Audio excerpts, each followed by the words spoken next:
આપણે આજે બનાવવાનો છે ટોપરા પાક।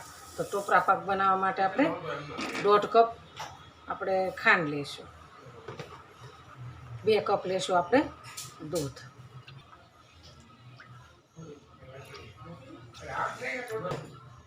આપણે ગેસને ચાલુ કરી દઈશું ને સારી રીતે મિક્સ કરી દેવાનું છે। મિક્સ કરી અને આપણે એની ચાસણી લેવાની છે। ખાંડ ન ઓગળી જાય ત્યાં સુધી આપણે એને હલાવવાનું છે। આપણે 2 તારની ચાસણી ન થાય ત્યાં સુધી આપણે એને હલાવવાનું છે। આપણે 250 ગ્રામ ટોપરાનો ચીનનો ટોપરા પાક બનાવવાનો છે। આપણે ગણપત દાદાના પ્રસાદ માટે બનાવવાનો છે। તો આપણે એકદમ સરસ આપણે એલચીને ફોલી લીધી છે। તો આપણે એલચી ફોલી નાખી છે। તો આપણે એલચીને હવે વાટી લઈશું। એલચીથી સ્વાદ સારો આવે છે અને આપણો ટોપરા પાક મસ્ત બને છે। આપણે પાવડર બની ગયો છે એલચીનો। આપણે અંદર માવો નાખ્યો છે। માવો નાખ્યો છે તો માવાને આપણે માવો નાખો તો માવો ન ખાય અને મિલ્ક પાવડર નાખવો હોય તો એ ન ખાય।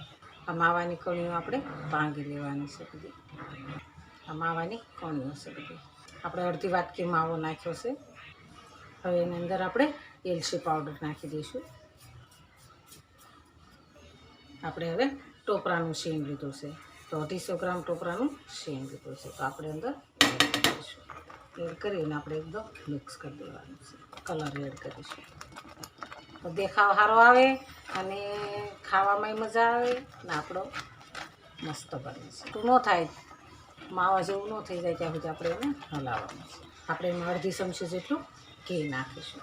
ટોપરા પાક તો એકદમ સહેલો છે, ફટાફટ બની જાય અને દુકાન કરતાં આપણને સસ્તો પડે, પહેલો પડે ખાવામાં। તે આપણે એમાં મિલ્ક પાવડર નાખીશું, આપણે 1 પેકેટ માવો નાખ્યો છે પણ આપણે તો એ મિલ્ક પાવડર નાખીશું એટલે એનો સ્વાદ વધારે આવે। તો ટોપરા પાક સરસ તૈયાર થઈ ગયું છે તો આપણે હવે એક થાળીમાં સેટ કરી દઈશું। તો ટોપરા પાક સરસ તૈયાર થઈ ગયો છે તો આપણે હવે આને નીચે ઉતારી દઈશું, ગેસને કરી દઈશું બંધ। આપણે થાળીમાં સેટ કરી દેવાનું છે। આપણે ઘી નાખીશું, ઘી નાખી અને આપણે થાળીમાં ઘી લગાવી દઈશું।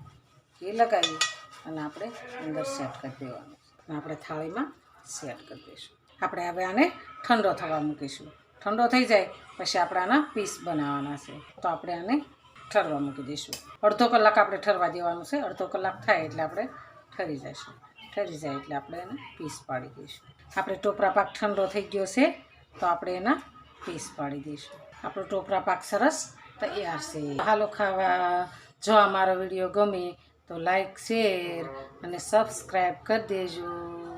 રાધે રાધે।